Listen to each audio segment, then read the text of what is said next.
I will reconvene as the Board of County Commissioners for the next item. Gary, what's up? Thank you, Chair Smith. Commissioner Schrader is out of the office today. Your first policy session is potential ZDO amendments for utility facilities. Transportation and Development staff will present. Dan Johnson, the Director, and Jennifer Hughes, Planning Director, and Caleb Hugel, Assistant County Counsel, is also present. Go ahead, please. Thank you so much. Chair Smith, Commissioners, we're here to get some direction. This direction relates to a possible amendment to our code. And that amendment to our code relates to utility facilities that take a variety of different forms. Some are linear, some are in rights-of-way, some are outside of rights-of-way. So there's a lot of different discussions and options that have been presented to you that kind of cover, and it's good work with County Counsel and their assistants and Jennifer and her planning staff's review. We're here to kind of walk through and get some guidance from you on a couple things. One, do we want to look at the definition of utility facility, number one, and then secondly, kind of what parameters does this board want to put around how we regulate those facilities and what options are available for the board should we want to go forward with the amendment. So with that, I'm going to turn it over to Jennifer Hughes because she knows much more about this than I do. So, good morning. I'm Jennifer Hughes. I'm the County Planning Director. And Dan set that up nicely about why we're here. We have recently had, I guess, cause to kind of do a deep dive in our zoning code regarding how the county regulates, or at least how our code requires us to regulate public utility facilities. And staff has identified 3 issues with the way we do that we think the board should at least consider making some amendments to address. So one is we define public utility facilities, and the definition is very old. It's been in our code for decades, and it's frankly too narrow. It does not accommodate things that I think we all would think of as utilities. And we've known for some time that definition could stand to be updated, but there's been sort of a way within the code to kind of work around it, and so it's kind of never gotten to the top of the list. But I think it does warrant your consideration for expanding that definition so it covers kind of everything that we would traditionally think of as a utility. Secondly, there's the question of how we regulate utilities where they're allowed. So are they outright permitted? Are they a conditional use? Are they something in between? State law dictates how that works, as it does with many things in our exclusive farm use, timber, and ag forest zones. And in those zones, there are different categories of utility uses, and depending on what category it falls in, it goes through a different process, or in some cases, no process at all. So utility facilities that are inside road rights-of-way in those zones are allowed outright.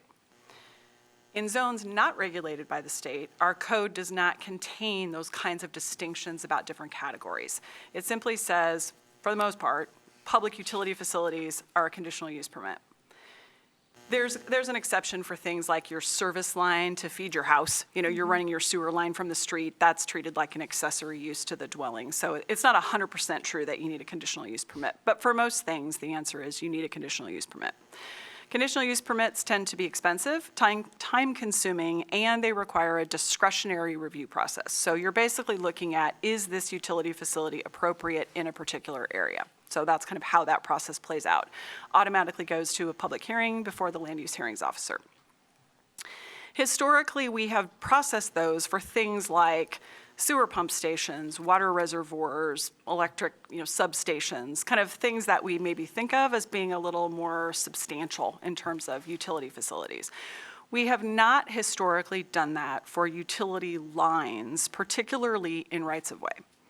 And I think that's basically been because it kind of never occurred to us that the code might require that, because utility lines are commonly in rights-of-way, and they typically go through just a utility permit process with the county for building that in the right-of-way, but has never really been looked at in terms of land use requirements. We have had some discussions about utility lines outside rights-of-way, so things like the water lines that Portland was considering running for their water filtration plant, where they weren't going to be in the right-of-way. We discussed what a permitting process would look like for that. They ultimately decided to use the existing lines, so it didn't become an issue. So we've had these conversations, but it's really been mostly outside rights-of-way. Now we've really had to take a look at what our code requires, and the conclusion is that kind of the plain language of the code would require a conditional use permit for utility facilities, even in rights-of-way. So that's the second issue. So we got the definition and then how we categorize these uses. And then the third issue is whether utilities need to be underground. We do have requirements in our code for those service lines I mentioned. So if you're doing an electric line from the street today for your house or your office, it needs to be underground. That's clear in the code. It's less clear whether that the prohibition on most overhead facilities, not all, but most, applies to sort of larger facilities like distribution and transmission lines. I don't believe it was intended to apply to that, but the language in the code is unclear. So that's the third thing that we've raised as an issue that you might want to consider for amendment. So I've posed some questions on page 2 of your worksheet about what I think you might want to consider in deciding to initiate code amendments, and if you do decide to do that, what's the scope of those amendments? The first question relates to this issue of rights of utility facilities and rights of way. Should those be outright allowed? I do think that that would be consistent with sort of historic use of rights of way, with kind of what has been expected and what has occurred over time. And by making them outright allowed in rights of way, you sort of incentivize these facilities to be in rights of way, as opposed to running cross country through people's neighborhoods as an alternative. And in addition, it would align our code with state law in the zones where state law regulates. And I've been on this theme of, hey, we need to make our code easier to administer.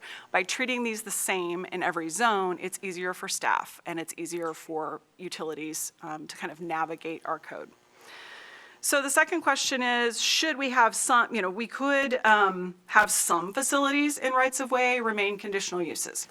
And the policy sort of reason for that would be if we think some of them have higher impacts that should be evaluated through a conditional use. So things of a certain voltage, things of a certain height, if the towers are over, 100 feet tall, something like that. That would be a parameter that you could put on this if you wanted to sort of narrow the scope of what's outright allowed in rights of way. And then the third question I posed is, what about utility facilities outside rights of way? Are there some that we don't think need land use review? One example would be underground facilities. It's an underground natural gas line. Do we need to review that? Or what about just all utility lines, all sort of linear facilities? Maybe we don't want to regulate those. They're outright allowed, regardless of in or outside the right-of-way, but we still want to regulate things like substations, sewer pump stations, where you might be putting that facility next to somebody's house, and maybe it's appropriate to have a process to kind of decide if that's a good location and how it should be sited. One thing I will say is, in making your decision today, it would be my recommendation that you initiate amendments that are as broad as you would like to consider. So we would start broad. And then if through testimony and consideration, the board decides that maybe, we've got, this goes a little too far, you could narrow it during the review process. The problem with starting narrow and then trying to expand it later is you open yourself up to public concern that we didn't adequately notify them what we were willing to consider. So I would say start broad and narrow if you decide to, based on testimony. Because this is not the only time we will be considering this. So That's- any decision yes. today, then what is the next procedure? Exactly. What Okay. is the next procedure? Yes, so the next procedure would be public hearings. So these are code amendments, which means state law sort of dictates a process that we're required to follow. And it goes to the Planning Commission. We do a notice. It's a 35-day notice to the state, and various, our CPOs get notified. We would certainly be notifying utilities that this is on the table. And then it goes to the Planning Commission, and they make a recommendation to you, and then you hold a hearing. So you will see this again. This is really just telling the planning department, how do you want us to start with this process? So I've given you a bunch of options. Options 1 through 3 all include 2 of the 3 things I mentioned, one being broadening our definition of utility facility, the other one being clarifying this requirement for what has to be underground. Other than that, options 1, 2, and 3 differ. Option 1 is what I mentioned about allowing utility facilities inside the right-of-way to be outright allowed, and utility lines outside the right-of-way if they're underground. So facilities inside the right-of-way and outside the right-of-way only if they are underground. That's option 1. Option 2 would be something the board would identify that's kind of a hybrid. You want to allow certain utility facilities outright, but maybe not exactly what staff said. So it might be all utility lines, inside or outside the right-of-way, overhead or underground. Or you might say, nope, everything outside of the right-of-way needs a conditional use permit. We're going to narrow it and only look at inside right-of-way. So option 2 requires you to kind of tell us sort of what's that happy medium that you'd like to find. Option 3 is all utility facilities outright permitted everywhere. Again, everywhere, not those zones that are regulated by the state. So that would be even things like pump stations and reservoirs. You don't want us to regulate any of it. So option 3 is the widest. And option 4 is do nothing. So staff's recommendation is option 1, and I'm going to read that. Amend the ZDO to adopt a more comprehensive definition of utility facility, limit the requirement for underground utilities to utility facilities that have a need for other utility services rather than utility facilities that provide service to others. So that would be like those big distribution and transmission lines could be above ground. And allow the following outright: utility facilities inside the right-of-way and underground utility lines outside the right-of-way. So that was the staff recommendation. And that's a Thank you. lot. I'm happy to answer questions. You and I have had quite a bit of discussion Yes. about this, and I've reached out to some others on this. You know, a good example that came up in my office was Water Environment Services. They have planning on expansion, and they wouldn't have the need to go underground for electricity to feed their pump station, correct? They could have. If Wes were going to build a pump station, the utility line to that would be underground, correct? But another great example is their Interceptor project, Yes. which would currently require a conditional use permit, even though it's going to be underground. And if we adopt option 1, they would not have a conditional use permit. They could proceed with building it, but according to code. Yes, for anything they're proposing underground would be covered by option 1. If you wanted to accommodate overhead lines, like overhead electrical or communications lines outside right-of-way, then you would want to do option 2 with that kind of, With a yes, hybrid, direction okay. to us. Yes. So I find this quite perplexing that we are even having to address this. You know, like you said, for 50 years, we've allowed the utility electricity provider in right-of-way to do what they need to do to provide service of electricity to the citizens of Clackamas County, who, by the way, demand it, and they demand it more and more as we go on. Many people are working from home. They have a greater need for electricity through their computers, through their cell phones, for Zoom meetings, for all the electrical needs in their homes. And it seems to me that the use of electricity is becoming greater. Also, during the ice storm, we had the ice storm in February. I was chair just about a month and a half when that happened. And I remember our meetings. We had lots of meetings, and the CEO of Portland General Electric reached out, and she was very generous in her time and efforts. And I used to work for the Bonneville Power Administration, and my husband did too, so I'm quite familiar with the use of electricity and the regulations going on. I don't know everything, but I do know this. I did say to CEO Maria Pope, I says, look, we had an ice storm, and in a lot of parts of rural Clackamas County, and maybe in some of our urbanized areas, your power poles, your wood power poles, are 50 and 75 years old, and they broke like toothpicks when you had an inch of ice of your line. You need to go out there and harden the system. So, in the event that we have another weather event that does this, that people aren't without power for 2 and 3 weeks, because that is a strain, and that is harmful, and it goes to the public health, safety, and welfare. So what Portland General Electric has done, not necessarily on my request, although I was quite vocal, I'm sure others told them as well, okay, they put a plan together. We do need to harden our system, and we do need to deliver better power supply to areas that are fast-growing. And that's what Portland General Electric is doing, and I was very happy with that. Because we are in the year 2023, we are not in 1990. We are not old people anymore with our electricity needs. And sorry if I've insulted people, but we have to move forward to address as many concerns as we can. I tend to be of the opinion that we have a widest swath as possible. If in public testimony, people come forward and they want to have real legitimate concerns for us to narrow it, I think we can narrow it at that time. Regarding underground, underground is not a panacea or an answer as people think it is, because your underground power lines have to be quite limited on KVs. That's because it's very hot. Those underground power lines are hot. And if we were to put underground power lines in right-of-ways, that right-of-way is shared, for instance, by the gas company, sewer and water, and it would heat the ground, and the swath would have to be at least 15 to 20 feet wide in order to bury a power line underground. And it's also economically prohibitive. Now, if people are concerned about their electricity rates, gee, I got a notice on my PGE bill that rates were going up 17 to 20%, approved by the PUC this year. In 2003, they also went up in 2022 a little bit too. So it's one of the decisions that this board has come to recognize that I believe that we need to deliver services as efficiently and broadly as possible for the greatest good of all Clackamas County citizens.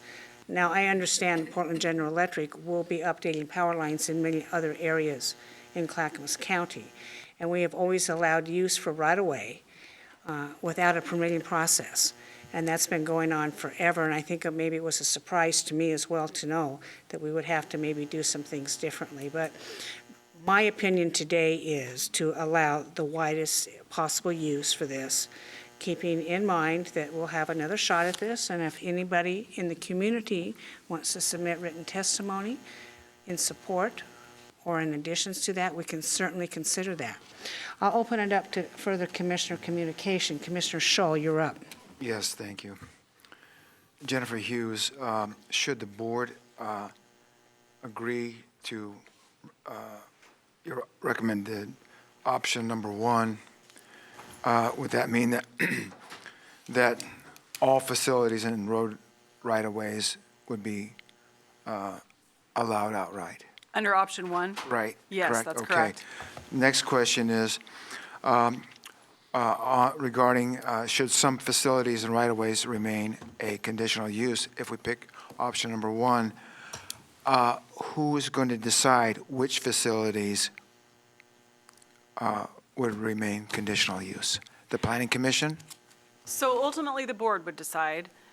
If you started with option one, we'd be proposing that no conditional use permits inside. And if along the way you said, I feel differently about when it gets to be a certain size or a Okay. certain type, then ultimately the board would do that. Okay. And then on the question, should some utilities facilities outside of right-of-ways also be allowed outright? Who would decide that? You would, ultimately. And the way option one is drafted, we would start with a proposal that underground lines would be outright permitted even outside the right-of-way. If you wanted to go more expansive, then you'd be looking at option two or option three. I understand. Okay, good, thank you. Commissioner Savas. Yeah, I struggled with this, actually, and I'm just trying to comprehend exactly what that option one is saying. Particularly where it says, this one part of the sentence here, limit the requirement for underground utilities to utility facilities that have a need for other utility services rather than utility facilities that provide service to others. Could you make Sure. that more clear to me? Sure, I can try. So we're not sure what our code says in this regard. Let's start with that. But it appears that potentially if a utility facility, let's say it's an overhead power line, it's a distribution line for electricity or a transmission line for electricity. Because the utility facilities, the way that they're integrated into our code, they have to go through this development review we're talking about. So it'd be a conditional use permit, and then they're subject to certain development standards. Most of them, we're not doing building design, obviously, for a transmission line. But for utilities themselves, there's this provision in our code that says they have to be underground. it's intended to refer to service lines. My sewer line to my house, which of course would be underground, but my power line. It's not intended to, was never intended, I know, but you can't really, knowing that doesn't mean that's what the words say. So what we're saying is if it is a utility facility that is sort of providing service to the community, it's the major line that PGE is using to run their power, it wouldn't need to be underground, as distinct from a service line for an individual use. So in the forthcoming work, if we approve this, is there going to be a distinction that this is a transmission line or a conduit versus a service line to an individual residence? It's going to be Yes. more clear? Yes. Okay, the other question I have, not what the definition of right-of-way is, I think I know what that is, but is there a standard for what that width of road is? Not exactly. Or right-of-way, whatever it might be. It It's not depends. necessarily a road at Right. times, right? It depends. So based on the functional classification of the road, right, everything from a highway down to a local road, there's a standard in our comp plan for how wide, but there's even variations within that. And then, of course, historically, we don't necessarily have all the right-of-way in certain places, so it can vary. I mean, it could be a 30-foot wide right-of-way or a 70 or 100 or 120, it just depends on the location.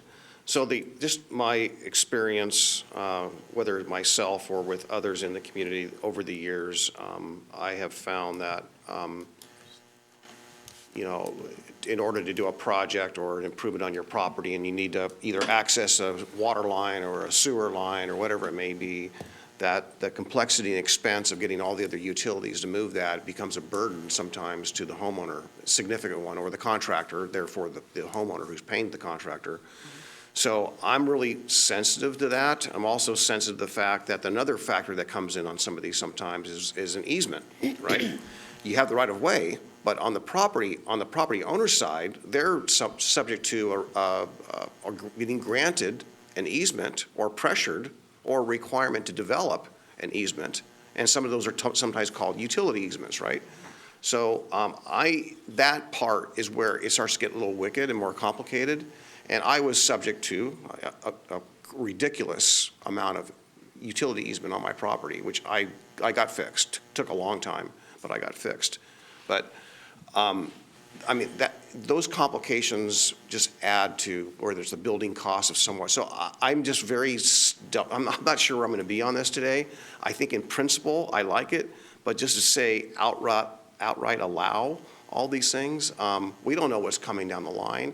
If hydrogen is now being piped in the future down our roads, that could be quite an interesting challenge, right? If there's not an either established width. I'm sure there would be standards, especially when you have underground electrical or above ground, but I'm concerned. So I'm not sure where I'm going to be on this today. Okay. I want to expand on that discussion for 1 second.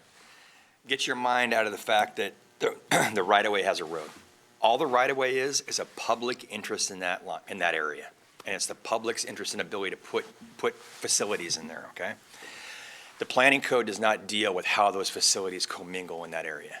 That's done through standards, for example, road standards and other things. And so, yes, you may have a set of circumstances where standards don't dictate additional separation and things like that. That won't be dealt with in the planning code. It'll be dealt with through other codes that we have implemented throughout the area and/or industry standards on separation. For like hydrogen, I couldn't even tell you what the separation distance might be, but there's a depth to these things and how low they go and where they go. And most of them can fit right away, but if they can't, then we have to get additional easements, et cetera. So. And the other thing, I'll just close with the other concern I have, and that is that there's a difference between a utility pole, and it's stated in here, I see under option 2, I believe, if I read it correctly. My screen just went dark, but about the height and the width, and it's not so much that sometimes as, if you look at some of these transmission lines, utility corridors, they're noisy. I mean, you hear this electrical snapping, so on and so forth. I don't know if that's going to be, present here for the particular project that PG wants to pursue. But I think there are some logical, reasonable impacts that I don't fully understand right now on what's being proposed. And so, again, I'll just leave it there. Sure, and if I could, because I think you made a couple of good points that I should clarify. The utility easement question is a really good one, because while, we have this right-of-way, and technically Dan's, absolutely correct that the property runs under the right-of-way, it's really just kind of a different kind of easement. But I think if we if you were to say just the right-of-way, they're allowed outright, it's going to create this, if you've got a 5-foot public utility easement or a 10-foot public utility easement, then they can't use that without a conditional use permit. So I'm almost arguing against my own recommendation that maybe option one does need to be modified just a little to allow us to at least consider whether it's also appropriate or not in those public utility easements that run adjacent to the road, because sometimes a facility may be partially in the right-of-way and partially not. And then, your question about not sort of knowing what's coming with hydrogen or other things, that makes sense to me. I will say, I really strongly believe we have to do something, because as it stands now, the county processes about 2,000 utility permits a year. There's no functional way I can put all those through land use, so we've got to come up with something, but it doesn't have to be, it could be that middle ground of certain facilities and rights-of-way would still need a conditional use permit based on impacts like you mentioned. That makes a lot of sense. Yeah, and I just one more thought that occurred to me, getting back to utility easement, and I don't know the answer, and maybe I need to dig a little bit deeper, but, a constituent in the county was basically forced to, or otherwise not get their permit approved to build their home, had to have a utility easement all around literally on the perimeter of their property for a water utility. I'll just leave it there. And so that permanently limits their ability to do a lot of work, landscape, certain kinds of things on that property because of that utility easement, right? Why would I build a fence, or why would I build a particular investment, in that right of way when it could potentially be dug up or accessed, right? So I don't understand how that would play here. You talking, this is a PG thing, I get that, but I just don't understand that relationship about what rights are granted via this that get expanded into those utility easements. Yeah, and I definitely don't, would never pretend to be an expert on that. I do think similar questions have come up where the public utility easement exists, and it seems, I'll call it clear, at least to a layman, that the utility company has a right to put something there because the easement, it encumbers the property. And yet, by requiring a conditional use permit, you're kind of putting up this potential barrier. Can they get the property owner's signature? Does the utility have the right to sign the signature? Do they need to condemn? It can be really complex for these things that you kind of would never really think about if you didn't do this every day. So, are you done, Paul? Yeah. So, Jennifer, you say you take a broad swath of this, and I tend to agree because it's just not electricity power lines under consideration here.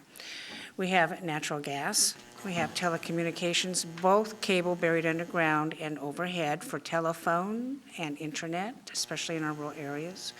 We have sewer and water, and some require easements, some require the use of our right-of-way, which Clackamas County has been very generous in the use of our right-of-way for allowed uses for all of the utilities I just mentioned. Also, regarding other counties in Oregon, don't most other counties just have an allowed use for this?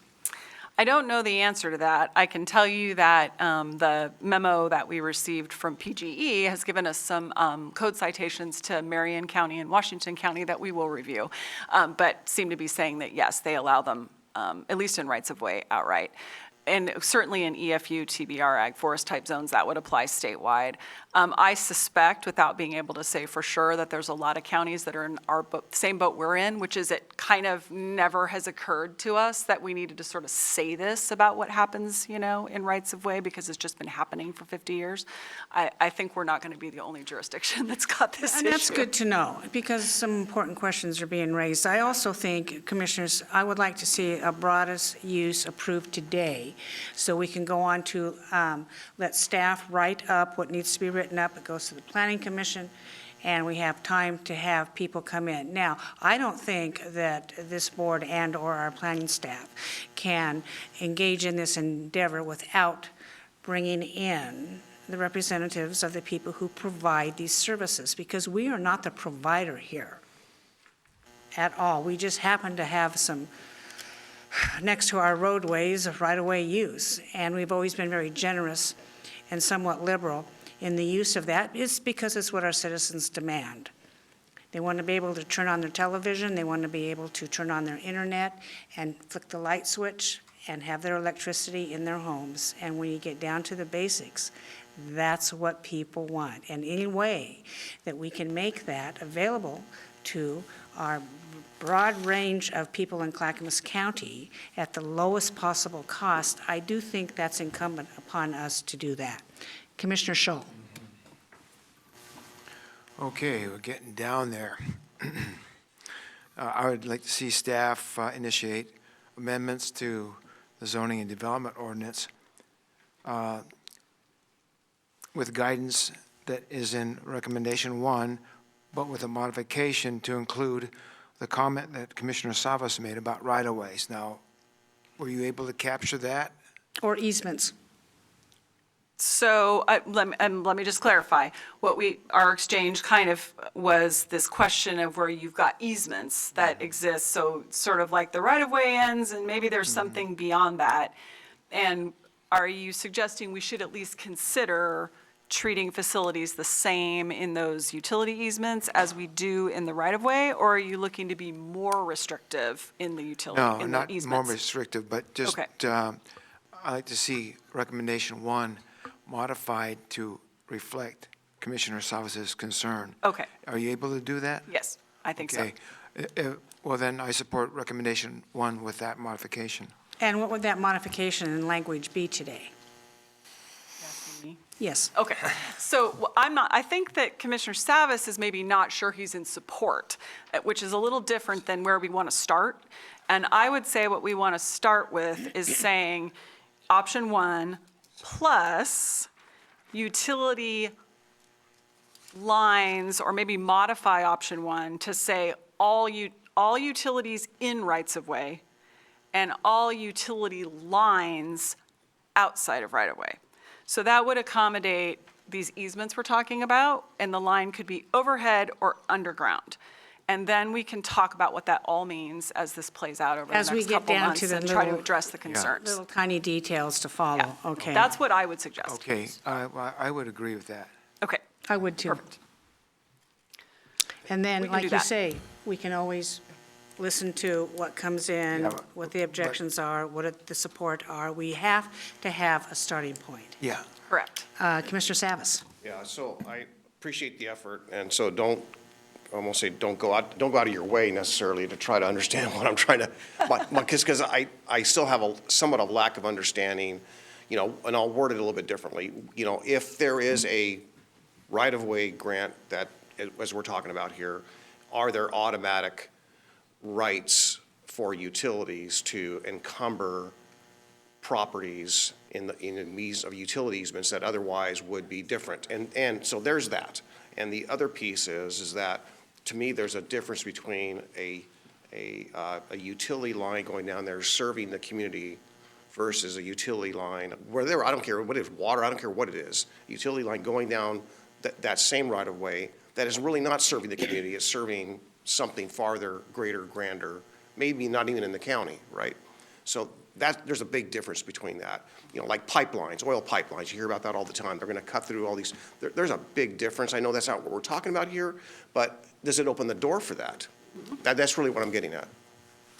And I think that is something that, to me, I could see some benefit to having some more control over. Not to be restrictive for the sake of being restrictive, but other than to have the foresight to understand better and be able to make sure that whatever it is, whatever land use issues there are, neighborhood issues, community issues, economic issues, that there's an opportunity to address it.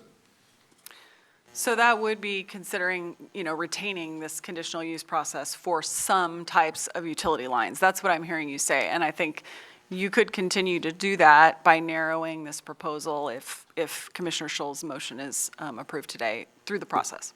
Yeah, and I'm not sure we're all going to get there, but Well, I'm going to take a stab at something here, if I understand Commissioner Scholl. Commissioner Scholl, you would like us to move option 1 with the additional language that all utility lines outright inside and outside of the right-of-way. I think that's correct.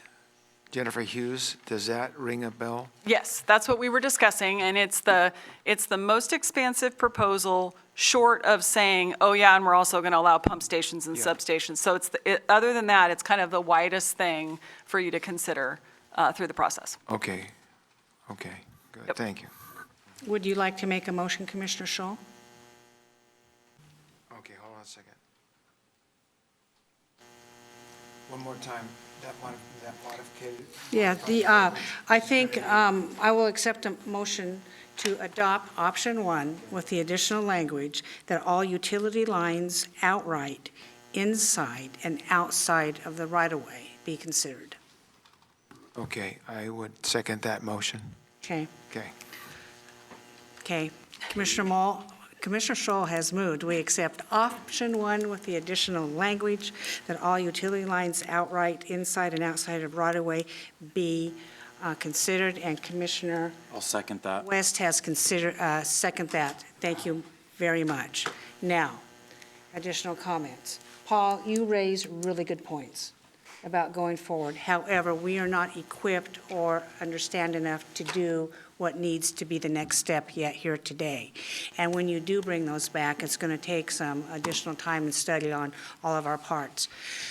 So if this is approved today, when do you expect to have time enough to write this, to come back? I mean, it has to go to the Planning Commission, we have to bring in the desperate parties and all that. Yes, that's a great question. And so again, this wasn't on our work plan, but it's one of those things that has come up that's got some urgency. And so we would be proposing to prioritize it. I have to talk with Tony about dates, but tentatively, I think we're looking at February for a Planning Commission hearing, and with you, hopefully in either late February or early March. Okay, I won't hold you to that date, but you'd be moving quite fast It in is order quite to do fast. that. Correct, yes. Okay, all righty. Any other comments, Commissioners? Yes, just one. Yes. You know, I guess just to make it perfectly clear, if I was living in a neighborhood and I had a typical gas line buried underground in front of my home, a couple inches diameter, inside diameter, I wouldn't be too worried about it. But if it was 24 inches and there was an accident, the whole neighborhood, my whole property would probably be severely damaged. I mean, gone and whatnot. So I think those are the kinds of things I think I'm trying to really get at. What is the risk overall to the properties? And I think those are the things that if it's not really, there's not an opportunity for exceptions here, I just got some. Yeah, and just to make sure, I mean, we don't do that risk discussion in that. I know. In the planning code, but fundamentally, what I hear you really saying are around those large transmission systems and things of that nature. It's like looking at those a little deeper, and seeing if there's a requirement. And those are the examples you gave, you know, if it's natural gas or oil or whatever it might be. And there's a lot of confusion right now, and we'll do a better job prepping this for you next time, but there's a lot of confusion around this easement discussion. And I mean, fundamentally, it's just a right to use the property. It's just an easement right. And be it in our right-of-way for the public, or be it a private utility easement and all that. And then we'll provide more materials around the safety component around when we come back. Yeah. And again. Yeah, that's what- and one other aspect about this is don't lose my other point, and that is, that if, you know, I want to provide a new sewer line or water line on my property, and I have this 24-inch gas line that's running down in front of my property, you know, that is part of this right-of-way, is that actually going to encumber, so to speak, or actually cost myself or the contractor more to actually put that line in because of this massive natural gas line that's underground, right? So there's those consequences that already are impacting people today with utilities and accessing when we're talking about building and expanding properties. So those are the kind of concerns that we have, the protections. And the last but not least, my close with this, is that some jurisdictions have franchise fees ability to recover some of the pain and anguish that we all go through, and counties are not allowed. We do not. And that is not fair. And I think that cities have that right, we do not. So I think that's something that needs to be on the table. There's discussions we can have, and there are pros and cons to that. We can discuss that in more detail. And I think we have a lever, frankly. All right. We have a motion on the table. Any other further comments? No. Tony, please take the poll. Commissioner Savas. Not at this time, no. Commissioner West. Aye. Commissioner Schull. Aye. Chair Smith. Aye, motion passes 3-1. Thank you very much. Thank you. We look forward to the next discussion. Gary, what's up next? Chair, would you please convene as the Library District of Clackamas County? I will recess as a Board of County Commissioners and convene as a Library District Board. You are now meeting as the Board of Directors of the Library District of Clackamas County. This policy session is capital uses of library district revenue. Jeff Munns from the County Council's office will be the main presenter, and I and others will assist as needed. Go ahead, please, Jeff. Thank you, Gary. Good morning, Chair Smith, Commissioners.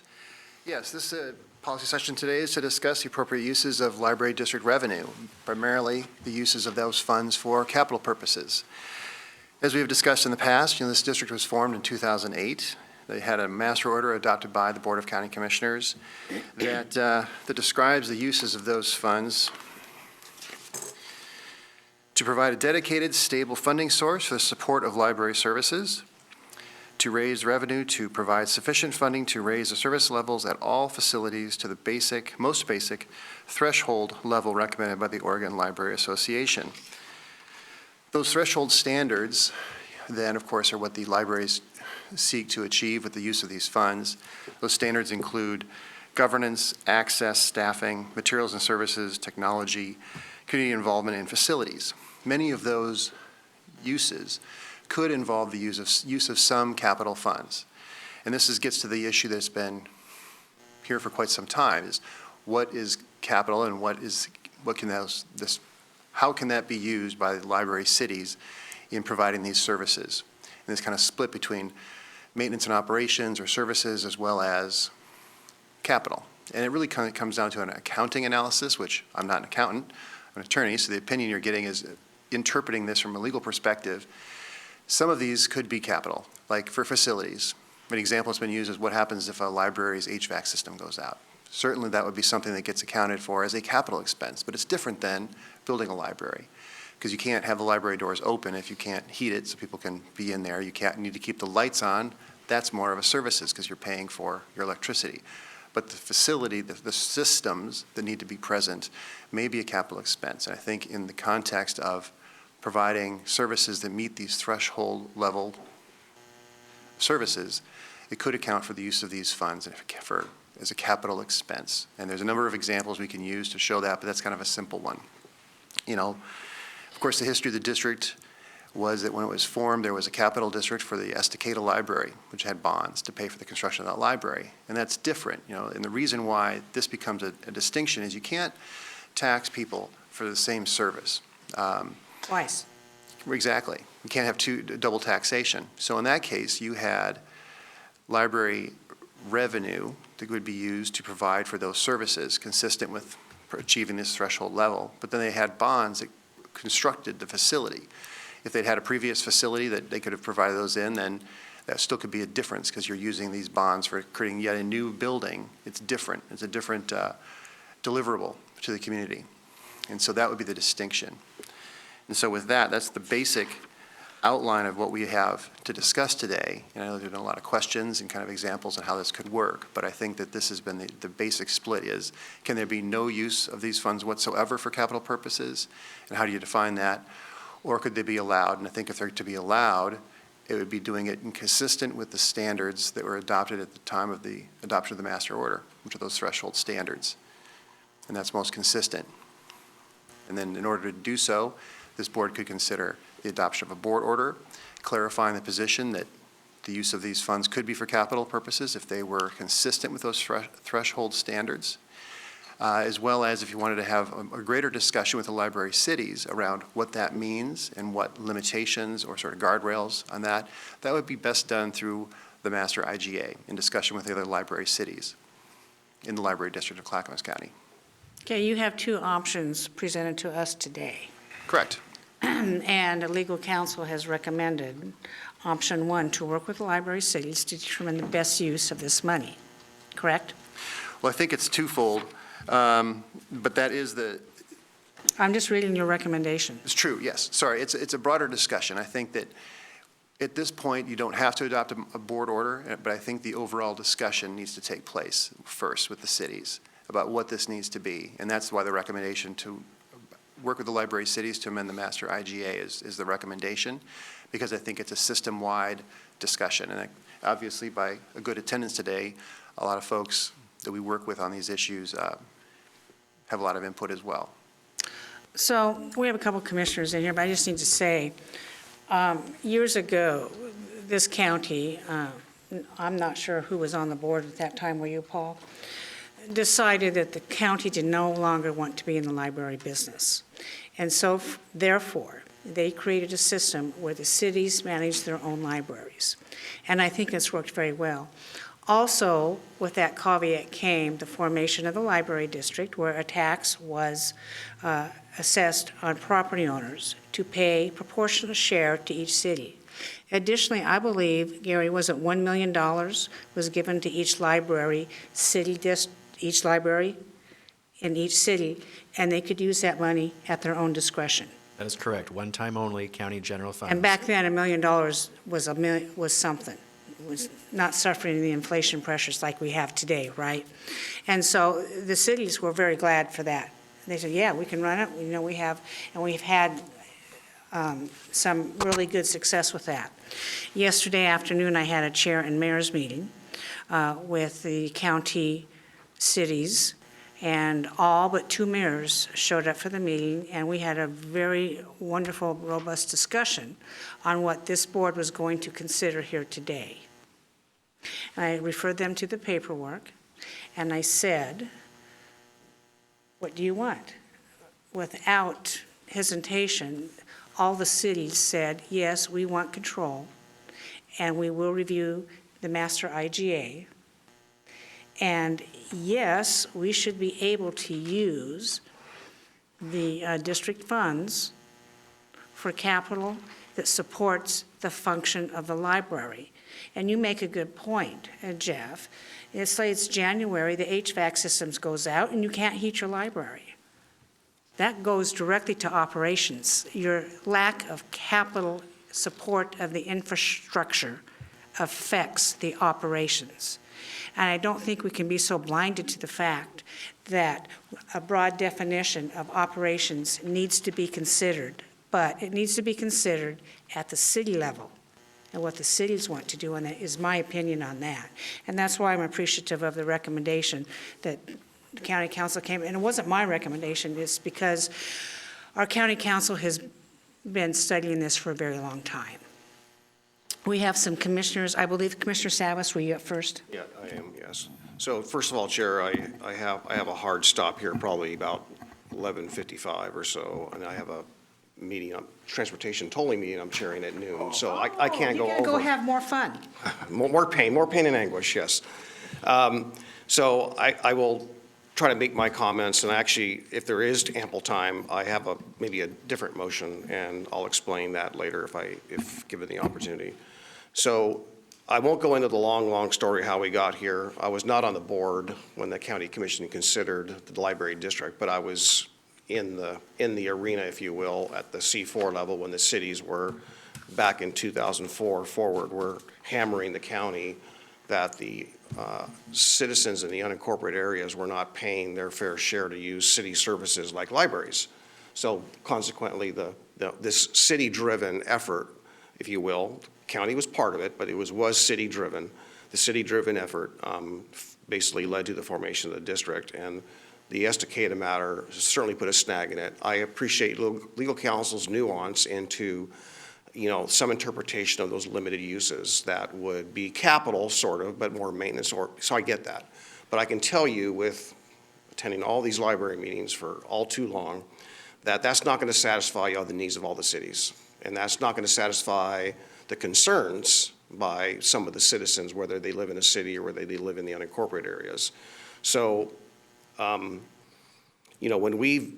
years ago, when we visited this matter, prior commission, a couple of us were here then that were there now, are here today. The phrase, even though legal counsel, not Mr. Munns, but legal counsel did make an effort, and there were work sessions to bring us up to speed on this issue. I still think that the saying, a little knowledge is a dangerous thing, turned out to be very true. Because though a lot of information was there, I don't think we had a full understanding, and consequently, it led to a major dispute and a lawsuit that really, in turn, cost the county an unexpected millions and millions of dollars. And if we make that same mistake here today, or in the near future, I don't say the same mistake, but not really fully understanding, not being sensitive, and not trying to balance this out. I'm afraid we're going to head down a path where a legal challenge is going to be put before us. And I don't want to get in that situation. And that's not because of any of us here or legal counsel or staff, but, and again, I don't want to take up a lot of this time, but there is this interpretation by some that as the ballot measure was read, that was the long-term and permanent intent of the library district, which is operations and maintenance funding only. And that could be argued. I don't think that was the city's intent. When you talk to the cities say, no, that's not the case. And a lot of them are gone, right? City councils, term limits, mayors, councilors, commissioners, we all come and go. There's very few of us around that were around then that are here today. Very few. I might be the only one who's elected that's still around that was part of that discussion, frankly. So my motion would look like, I'm not going to make the motion, my motion would look like to, that we direct staff to meet with the city managers, the librarians, the library constituents, LDAC members, and identify all the challenges and concerns as the library district is, with the library district today. That's the sense, that's where I'm kind of go with this. I think if we understand what all those challenges are and identify them, I think we can then understand what the problem is. And then you can, again, apply the remedies accordingly. But to jump into this thing with, you know, a narrow interpretation might solve a couple problems, but it also might create a lot more. And that would perhaps potentially be a legal challenge. And I think what would be lost in that is it would become adversarial as opposed to constructive. And I want to have a constructive dialogue. And I think my reason my recommendation is to work on the master IGA first is I think that also the city serves as a library city because of the Oak Lodge Library and Gladstone Library that we are managing. I think it's helpful in this situation to listen first. I think that the interpretation to use capital funds on these items that are consistent with threshold standards is clearly defensible and reasonable considering it's part of the formation of the district. But you're correct. The challenges of the library district go beyond this one question. The use of, how do you change a district? How do you look at all these big questions system-wide is a very complex question that we certainly need to work with all the other library cities in the district to do so effectively so we have a stable process going forward. But this is one question that continues to come up that needed some clarity. And I think as a starting point, it's a good one to start with, but it certainly is just beginning of other conversations that deal with the provision of library services in the county overall. We have a couple other commissioners. Is that okay? Sure. Yeah. Commissioner Scholl. Yes, good morning, Councilor Munns. On your recommendation number one, it refers to the staff working with the library cities to amend the master IGA. My first question is, how are you going to incorporate the Library District Advisory Committee in that work? To whatever extent that the library cities and you direct, we would do so. I Okay. think that a lot of those folks do have significant input along the way and would be listened to. Okay, I can see the importance of amending the master IGA in order to enhance the flexibility in decision-making of the library cities to efficiently operate their libraries. But my next question, Councilor Munns, is as you work with the library cities, are you going to look at limitations on the use of capital funds? For example, would you look at limiting capital expense out of district revenues to a percentage of the total value of the existing library, for example? Would you limit the amount of capital expenditure to some other criteria so that the preponderance of the library district funds go actually to operation and not to major capital improvements? Yeah, I think that the best way to handle that is through the lens of using those threshold standards, because that's already been incorporated into the master order. So that's the best way. I think that way it is consistent with the formation of the district, But I think that in working with all the library cities, we can try to flesh out what that means, because these are not an exhaustive list. It's something more that we need to have input from the people that are operating libraries to help flesh those out. And with that, we can come up with maybe some guardrails, some guidelines, what would be appropriate use. And it also gets to this other question of what you touched on, is the other capital expenses, which would be the capital cost of, say, constructing a new library. You get to that one extreme. And there's different ways to look at that, because if you restrict it too greatly, or allow it too much, you end up in this question of that double taxation that you want to avoid. And cities have issued bonds in the past to construct a new facility, to replace an older facility or remodel, to then continue to meet those threshold standards. And so that needs to be looked at on a case-by-case basis, and really that's a question more for city attorneys to do their own evaluation in that situation. But also as a district-wide, there could be the formation of, say, a capital district for a service area, and you don't want to preclude the ability for a community to do something along those lines, to issue bonds and whatnot more broadly than just the city boundaries would allow. Okay, well, thank you. And with that, I would support your recommendation number 1. Thank you. Before I call on Commissioner West, Commissioner Scholl, you make up an interesting point. Go to page 17 in your documents, and it shows each city has a proportionate share of the tax, and it shows the population served and how much money. And let's just pick on Estacada for a moment, because they seem to be the popular kids on the block. Estacada has an assessed value, let's go to population served. Jeff, it says 513,000, and the total amount of money they get yearly, if I'm reading this right, is $581,000. Is that right? That would be from the time of this agreement, the original master IGA. At that time, that is what is listed there, yes. How much do they get per year? Currently, I don't know. This is from when this was originally master IGA, and so the idea being each of these library cities are within a service area. So Estacada is one of the service areas that the city population is much smaller than the overall population of that service area, which is why the assessed value from that area is lower than what they receive overall. And there's quite a number there in that situation. Well, I just want to float out there, Commissioner Stoll, you mentioned percentages, and it got me to thinking. These came up at the meeting last night. The mayor from Oregon City says, we need kind of like remote libraries, because the city of Oregon City serves a huge population, far going outside of their city limits.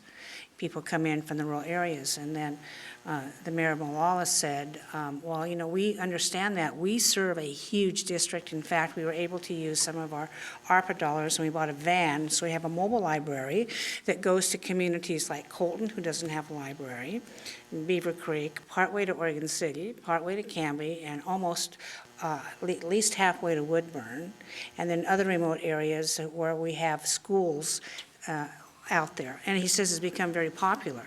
And they go to the fire departments, for instance, in Colton, and people come and get their books. And so I thought that was interesting. I would not want to limit the percentage of the money to go to this or this. Cities should have the abilities to supplement their own budgets, as they did in this particular case, but not so much limit that. It is, and I made the comment, I says, really, that mobile van is really working well. I says, people are still reading books. And I made a quip, and we all laughed at that, but yes, they are. And this is an important function to a sector of our population. So just think about that for a moment. Commissioner West?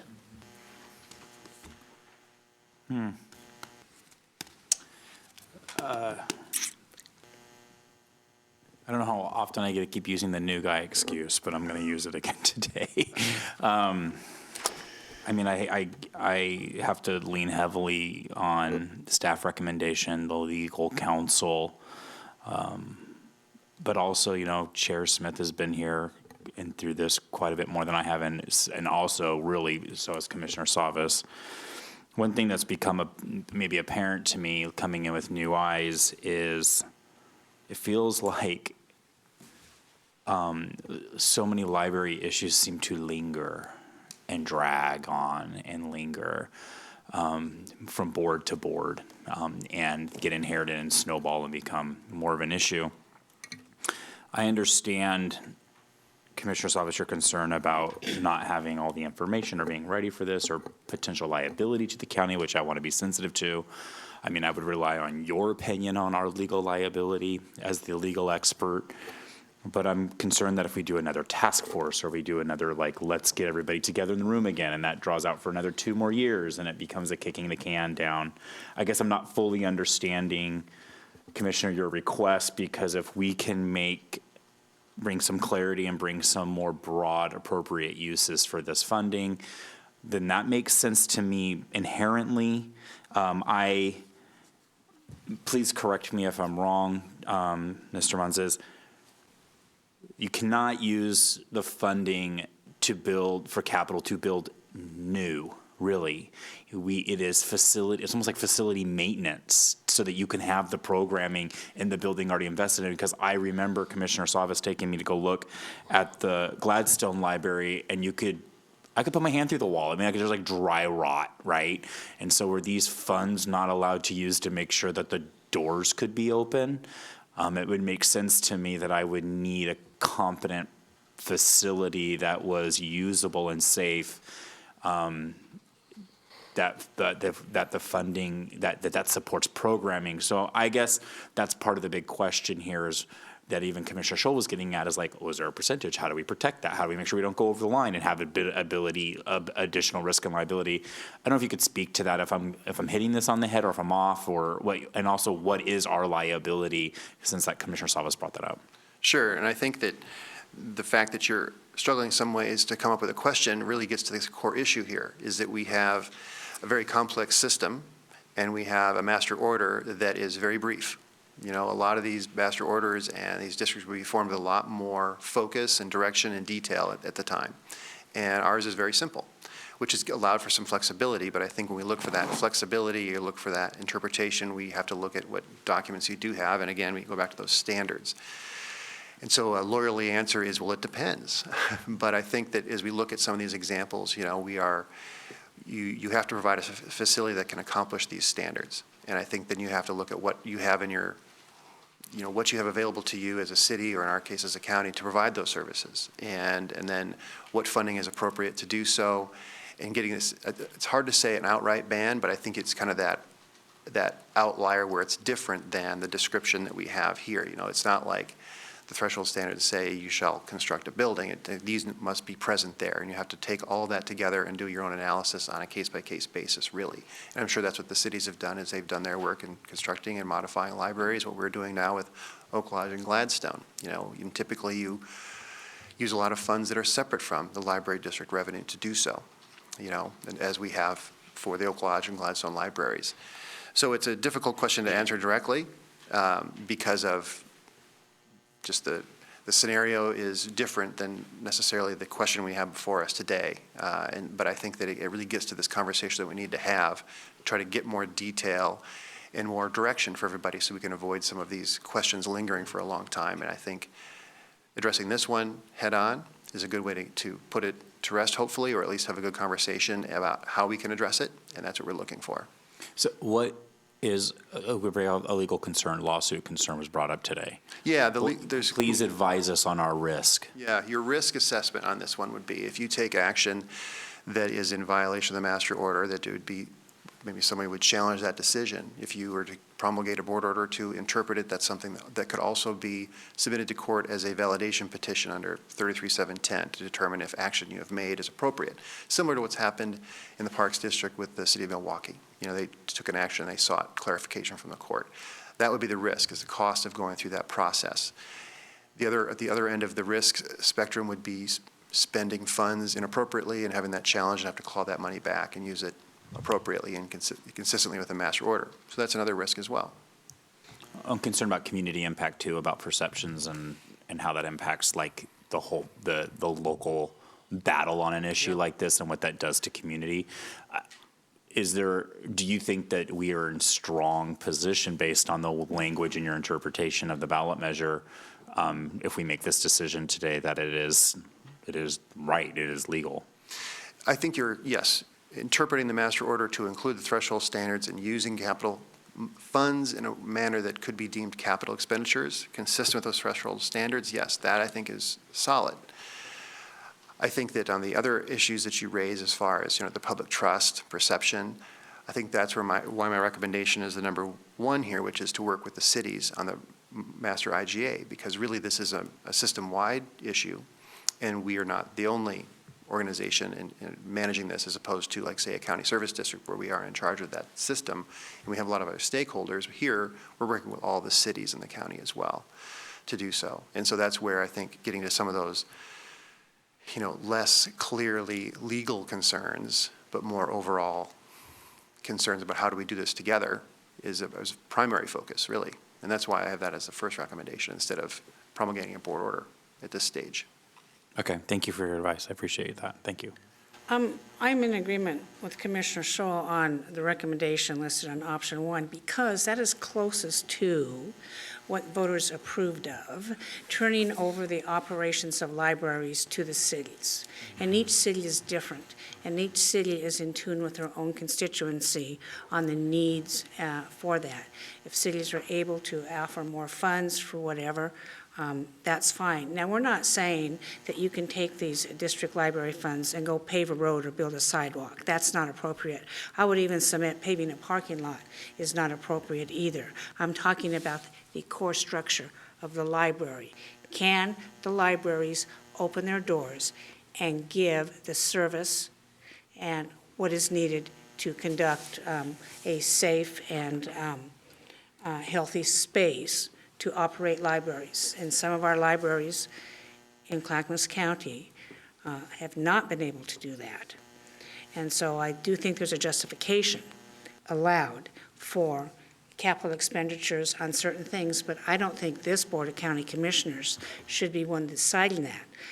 The cities should decide based on their own needs, and really it's up to them. I don't like being in a position of dictating to somebody else what to do because we have a bond measure out there that says the otherwise on it. So that's why I think we just let the cities have at it. If the cities want to invite whomever they want, if they want to invite LDAC, if they want to invite their constituents, people who have vested interest in this going forward, it's really up to them.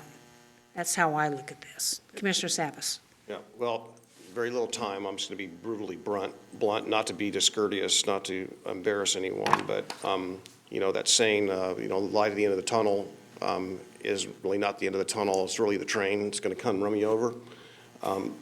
I appreciate and acknowledge your intelligence. This is not a matter. This is a matter of understanding the problem, and I think that my motion was simply to actually get that understanding broad. And if Mr. Munns is the key person, I think he's going to have some aha moments if he were to follow through with the intent of the motion, which is to talk to everyone and learn that. I'm not sure Mr. Munns has been to very many, if any, of the LDAC meetings to understand that. And I think there's value in that.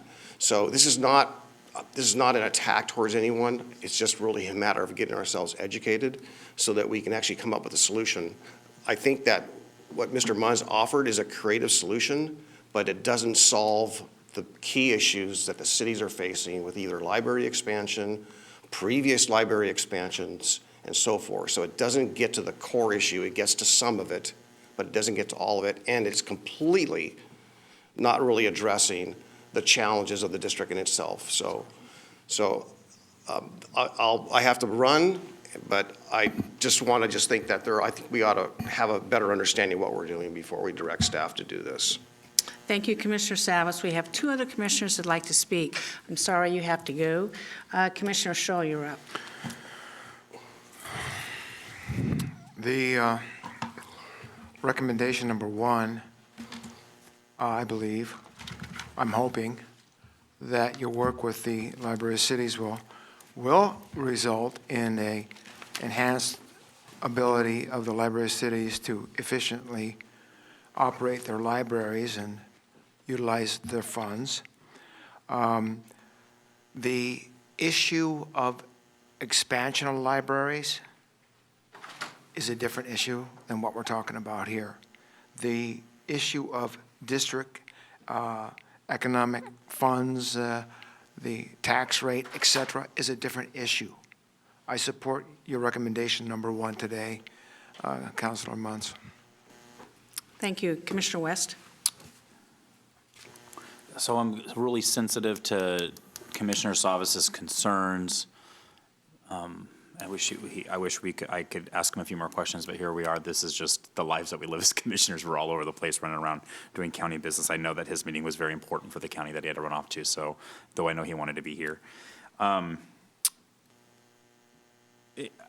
mean, one of the most famous quotes from Chair Smith is we can chew bubble gum and walk at the same time. Is that one that Pretty you much. say all, like, I hear? Walk and chew gum at the Have we ever time. heard the chair say that?